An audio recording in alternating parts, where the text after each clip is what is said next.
लोगों को जानती हूँ, पूरी जीवन पूरा जिंदगी बीत गई और अपने सगे भाई से बात नहीं की, केवल इसलिए जमीन थोड़ी 2 इंच उसकी ज्यादा हो गई, बंटवारे में 2 इंच हमारी कम हो गई। कहीं छोटे भाई को माता पिता ज्यादा संपत्ति ना दे दे, उसके लिए असमय माता पिता को जबरदस्ती साइन कराते देखा है मैंने कि छोटे वाले को, जबकि एक ही उदर से पैदा हुए, एक ही उदर से सहोदर, सगे भाई बहन सहोदर, एक ही पेट को शेयर किया, एक जिस पेट में वो बड़ा भाई रहा उसी पेट में छोटा भाई, जिस दूध को बड़े भाई ने पिया उसी दूध को छोटे भाई ने, लेकिन छोटे भाई से ऐसी दुश्मनी, ऐसी शत्रुता कि जैसे ये जन्मों जन्मों का शत्रु हो। अब आप ये बताइए, एक बालिस्त भूमि में या 1 इंच भूमि में कौन सी फसल उगा लोगे,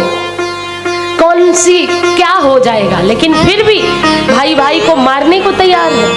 यही तो कलयुग का प्रभाव है। छोटे भाई का अगर घर बन रहा है तो बड़े भाई को इतना बुरा लग रहा है कि क्यों बन रहा है। अगर छोटे भाई को पुत्र हो रहा है तो बड़े भाई के घर में भोजन नहीं बन रहा है, अरे पुत्र नहीं होता, सब मर जाते तो सारी संपत्ति हमें मिल जाती।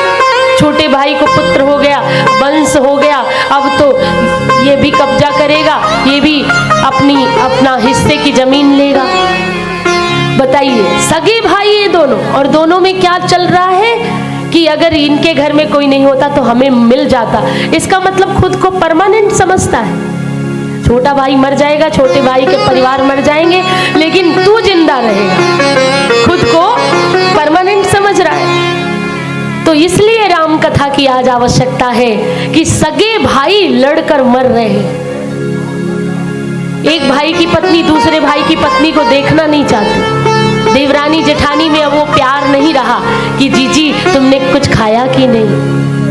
एक बार क्या हुआ, एक देवरानी जेठानी में बड़ा प्यार था और दोनों में आपस में लड़ाई हो गई, एक दूसरे को देखे बिना नहीं रहते। अब आप सोचिए कि ये क्या हो रहा है, कैसा संसार है, कौन से माता पिता को प्रसन्नता होगी, उनकी आत्मा दुखी होगी। दिखावे के लिए खूब श्राद्ध तर्पण करते हैं, खूब गंगा जी लेकर जाते हैं अस्थियां, खूब ढिंडोरा पीटते हैं, खूब अच्छे से मृतक भोज कराते हैं, मृत्यु भोज। लेकिन आपस में जब लड़ोगे तो तुम्हारे माता पिता प्रसन्न हो जाएंगे क्या, उनकी आत्मा प्रसन्न हो जाएगी।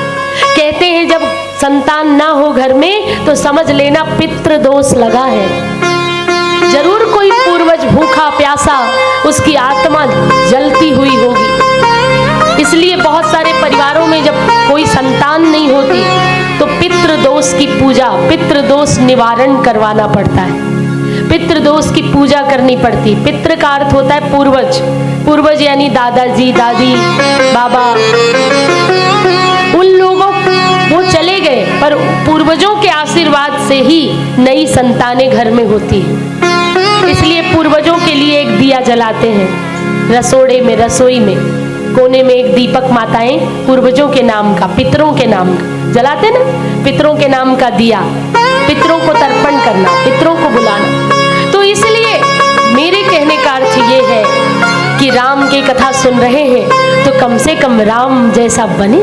सब्सक्राइब करें हमारे YouTube चैनल साधना गोल्ड को और पाएं वीडियो सबसे पहले, और हाँ, बेल आइकन दबाना ना भूलें।